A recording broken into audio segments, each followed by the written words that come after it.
Já ouviu falar em leishmaniose? Dr. Fábio Guerin explica como acontece a contaminação e como ela pode ser evitada.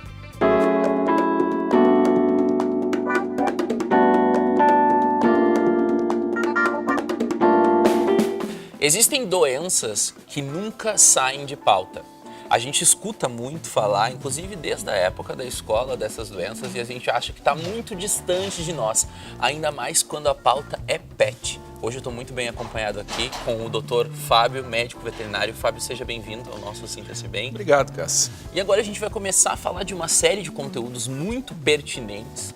O Fábio, ele é médico veterinário e ele tem a VetCare. A VetCare é especialista em medicina veterinária. As pessoas confundem um pouco às vezes, né, Fábio? Mas medicina veterinária é uma coisa muito séria, porque trata com os pets, que são bens tão preciosos da gente, né? E são vidas também, que têm que ser levadas a sério por médicos, por especialistas com formação, como o Fábio, que está aqui hoje com a gente para falar sobre leishmaniose. Essa que é uma doença que a gente escuta falar, que às vezes não está tanto no nosso convívio, mas que ela não pode sair de pauta, porque a gente precisa estar de olhos abertos. Muito importante, principalmente quando a gente fala dos pets. E eu quero abrir essa nossa entrevista, esse nosso bate-papo aqui, Fábio, pedindo que tu explique um pouco para o pessoal, para que eles entendam, o que tem a ver o pet, o nosso cachorro, com essa doença, com a leishmaniose. Perfeito, Cássio. A leishmaniose ela é uma zoonose, né?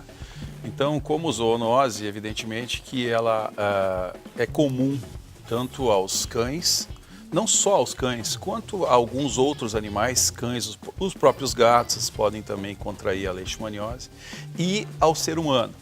Então, são doenças que transitam entre essas espécies, portanto, são consideradas zoonoses. O cão, ele é um reservatório da leishmaniose, né? E hoje em dia está acontecendo um fenômeno, né?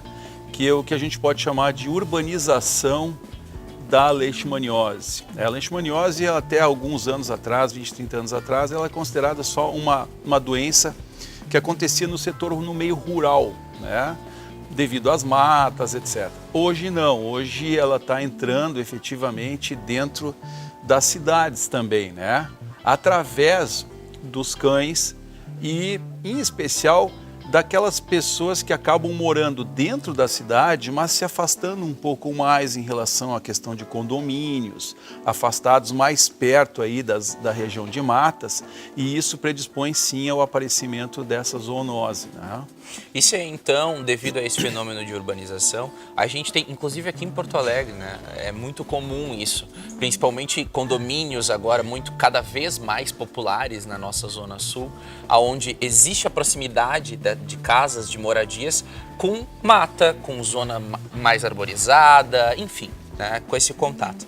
Para o pessoal entender mais ou menos como isso se dá, o cão, ou o gato, no caso, ele acaba sendo um reservatório da leishmaniose. Sim. Que em função dessa urbanização começa a chegar mais próximo da gente. Mas quem é o responsável, o transmissor dessa doença? Na verdade existe um mosquitinho chamado vulgarmente de mosquito palha, né? Esse mosquito, normalmente ele vive aí nas regiões de matas, ele precisa de muita matéria orgânica em decomposição, ele necessita ter uma quantidade pequena de luz, então o mato, propriamente dito, é um microambiente muito bom para ele se desenvolver, né? E o que acontece? Ele acaba sendo o vetor da transmissão desse protozoário, né, que é a leishmania, né? A leishmania, o nome efetivo da leishmania que afeta os cães hoje, chama-se Leishmania chagas, em especial. E ele acaba picando os cães, né, transmitindo a leishmaniose para os cães e, de maneira indireta, também dos cães, transmitindo a própria leishmaniose para as pessoas também, né? Então, tem que realmente ter um certo cuidado hoje em cães próximos a matas e áreas rurais, de se fazer um sorológico dos cães para ver se existe ou não a leishmania presente nesses animais. Isso é muito importante hoje, cada vez mais, né? E a própria Prefeitura de Porto Alegre está imbuída nesse trabalho primoroso, por sinal, aqui do setor de zoonoses, né? Em específico, existe algum sintoma que a gente pode verificar no nosso pet para identificar se ele é ou não um reservatório da doença? Sim, existem. São sintomas que efetivamente podem também ser confundidos com outras doenças. Por isso a necessidade de se confirmar o diagnóstico através de sorologia, né? Ou seja, a retirada de sangue, leva-se ao laboratório e se faz alguns testes, né? Chama-se RIF ou teste ELISA. Esses testes confirmam ou não a presença de leishmaniose, certo? Mas a nível de sintomatologia clínica, o que se enxerga, o que se pode ver no animal, são dermatites escamosas, né? Vão formando também piodermatites, ou seja, feridas que podem estar associadas com pus, né? Podem ser confundidas com dermatofitoses, ou seja, fungos, com escabioses, sarnas, né? Os pelos quebradiços, as unhas ficam bem grandes e quebradiças, chama-se unhas em garra, que você observa nos cães, você começa a observar, mas que unha grande que ele tem, né? Nas orelhas existe um processo de descamação nas orelhas, que pode ser confundido com outras manifestações clínicas de outras doenças. Por isso que é importante sim que se faça a coleta de sangue desses animais. O médico veterinário vai lá, faz a coleta de sangue, traz para o laboratório e faz os exames. Isso é uma questão de garantia não só dos pets, como das pessoas também, né? Que convivem com eles, né? Principais tratamentos depois que... Antes de a gente falar, vamos abordar os tratamentos agora, mas fazer um parênteses muito relevante aqui. Isso que a gente sempre fala aqui no Sinta-se Bem de consultar o profissional, né, Fábio? Porque são vários sintomas que podem ser confundidos com outras doenças, né? E principalmente que não é aquela coisa de, meu pai, meu vizinho, meu cachorro teve isso, o cachorro do fulano teve aquilo, o gato Sim. do fulano tinha alguma coisa muito parecida, ele tomou tal coisa, ele tomou tal banho. E no fim a gente está tratando de uma doença muito, muito grave. Sim. E isso acaba passando, né? É uma responsabilidade nossa também sempre buscar a ajuda do profissional competente sobre isso. Tratamentos. Bom, olha só, a leishmaniose, ela foi preconizado por uma legislação específica do Ministério de Agricultura, Pecuária e Abastecimento, há alguns anos atrás, que os cães portadores da leishmaniose deveriam ser eutanasiados, né? Por conta de uma questão de saúde pública e garantia efetivamente da população humana. Só que hoje já está sendo permitido o uso de um princípio ativo chamado miltefosina, né, que é utilizado para o tratamento da leishmaniose, né, um tratamento único de 28 dias, via oral, e que se faz para os animais serem tratados, né.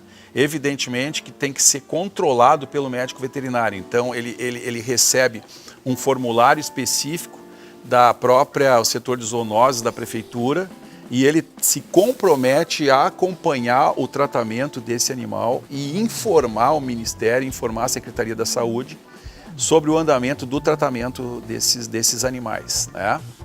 Então, basicamente é isso, são as opções que se tem hoje, ou eutanasiar ou tratamento com a miltefosina. E para a gente terminar esse nosso bate-papo sobre esse assunto tão relevante, como a gente pode prevenir? Porque depois que ele já está com os sintomas com a doença, né, é bem melhor a gente pensar no antes, né, em com como certeza. Prevenir, tanto pensando no nosso pet como pensando no ser humano, né? Principalmente essas pessoas mais próximas a essas áreas de risco. Em princípio, as pessoas têm que ter um pouco de cuidado com o acúmulo de matéria orgânica, né? Nas residências, perto das residências, a própria quantidade de folhas apodrecendo, ou mesmo lixo aí nas redondezas, isso aí, claro que é um atrativo para o mosquito transmissor, o vetor. Evidentemente que também nas áreas de mata, você não pode ter um controle sobre a proliferação desse mosquito.